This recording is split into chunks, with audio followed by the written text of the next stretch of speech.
O Milan é campeão italiano. A última vez que este grito ecoou por Milão, e até pelo mundo, foi com o desfecho da temporada 2010-2011. De lá para cá, mais de uma década passou com acontecimentos que superam o simples hiato do título mais importante do futebol italiano. O torcedor, do Milan ou não, que se acostumou com o rossonero vencedor de Champions League, acabou sofrendo uma pancada descomedida na década seguinte. A exemplo do que aconteceu com a rival Inter, o clube passou a ver a Juve dominar o cenário doméstico e ainda ser a grande representante italiana fora das fronteiras. Duas coisas marcaram bastante o período das trevas: camisas horríveis e jogadores de qualidade duvidosa. O primeiro ponto parece um detalhe banal, mas não é. Trata-se de uma casca que ajudava o torcedor a olhar para o campo e provavelmente pensar: este não é o Milan. Por vezes, o clube foi a campo usando um uniforme cujos tons de vermelho, de tão escuros, eram praticamente pretos. Até o escudo foi substituído na onda retrô. Terrível! Certa vez, um derby della Madonnina quase atrasou porque a Inter também vestiu uma camisa bem escura, que poderia causar confusão. Veja só, um Milan versus Inter sem azul e sem vermelho. Falando do segundo ponto, sendo até gentil com as gerações que tentaram defender o rossonero, os nomes chegaram a brilhar no meio da tabela de outras ligas. Entretanto, a melhor das análises, conseguiram fazer apenas o mesmo em Milão. De cabeça, vem à mente nomes como Bacca, Honda, Montolivo, Cerci, Zapata, Niang, todos vestindo a camisa descrita anteriormente. Este não é o Milan. O período foi tão sombrio que surgiu até a maldição do camisa 9. Nenhum atacante que vestiu o número conseguiu chegar perto das performances e estatísticas de Inzaghi. Hoje, até isso dá pra dizer que acabou.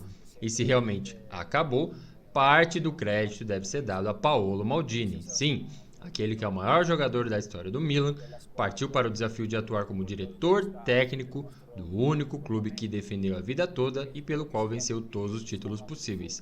É óbvio que há muito mais gente envolvida no processo de negociação de jogadores, mas a personificação de Maldini é correta e justa. No processo até a reconquista do Scudetto, tão importante quanto contratar foi não renovar com atletas que pediam demais. Em um governo explicitamente austero, Maldini colocou limites em negociações e alguns adeus foram difíceis de explicar no momento, mas agora todos entendemos. Não deve ter sido fácil para o torcedor ver Çalhanoğlu ir de graça para a Inter ou ainda ver Donnarumma fechar com o PSG. Hoje é até difícil medir o quão acertadas foram essas decisões, mas ver o meio-campo funcionar bem e aplaudir Marc Maignan no gol ajuda muito. Das contratações, os nomes desconhecidos do grande público continuaram chegando. A diferença colossal é a correspondência de expectativas. Theo Hernandes, Tonali, Bennacer, Kalulu, Tomori, Maignan, etc. Todos agora bem famosos e reconhecidos.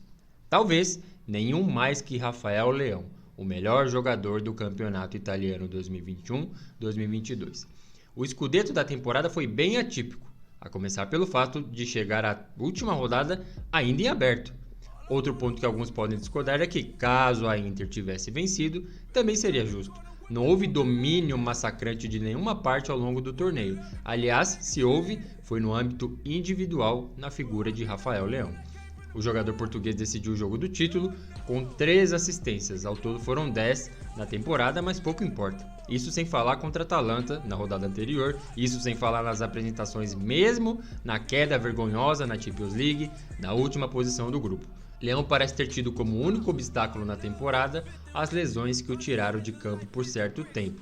Nos gramados, contudo, as barreiras foram ignoradas praticamente na base do drible, da velocidade e do sorriso, marca registrada do atacante.